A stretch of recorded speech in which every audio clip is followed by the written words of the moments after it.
Studio Darbhanga.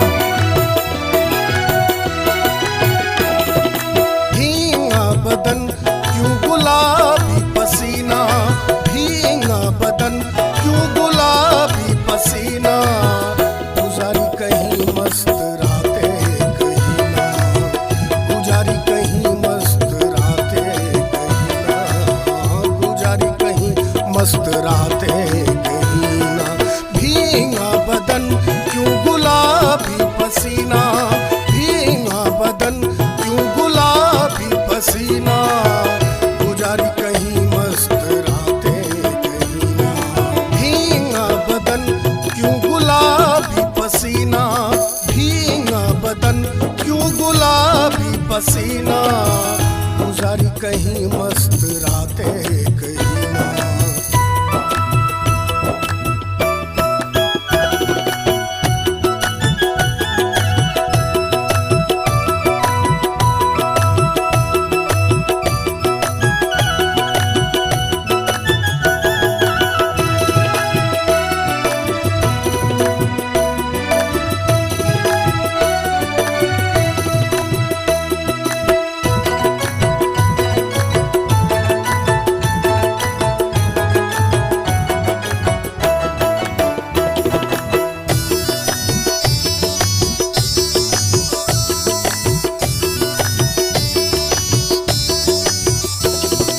लटकती है शानों पे ये जुल्फ बिखरी, मशका है आंचल ये काजल क्यों खरी।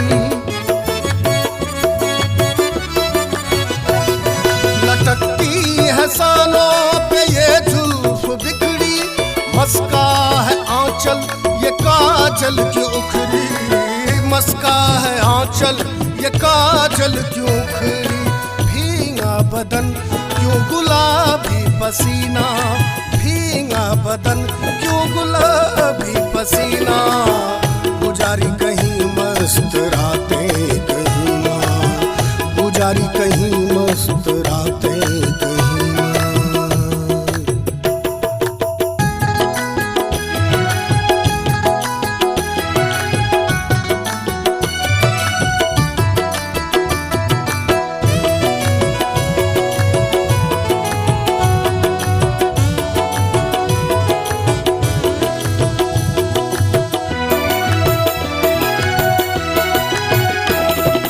पल है जहां मैं तेरा गीत गाता, मैं खुद भी था सुनता यारों को सुनाता। वो पल है जहां मैं तेरा गीत गाता, मैं खुद भी था सुनता यारों को सुनाता, मैं खुद भी था सुनता यारों को सुनाता।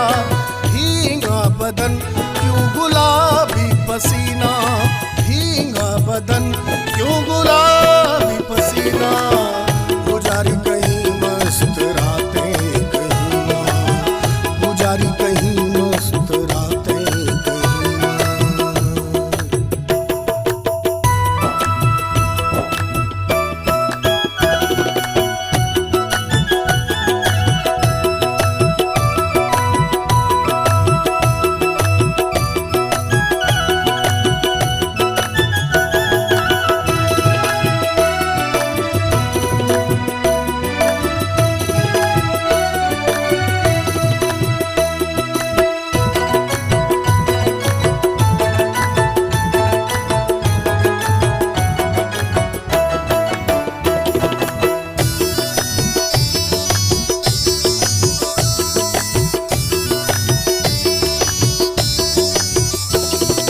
यादों के वो पल हुई थी सुहानी, मैं छुआ था तुझको हुई तुम दीवानी।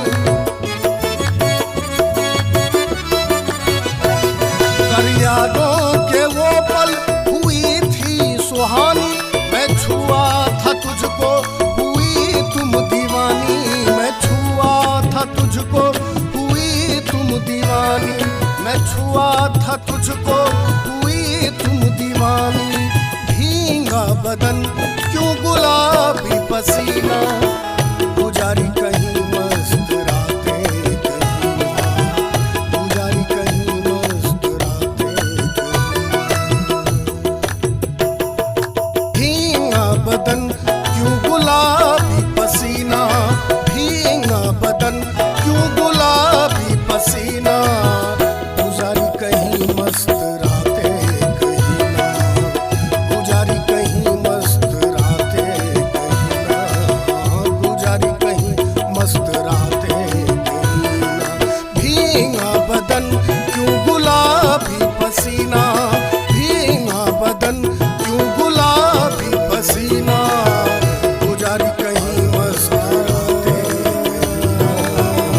पुजारी कहीं मस्त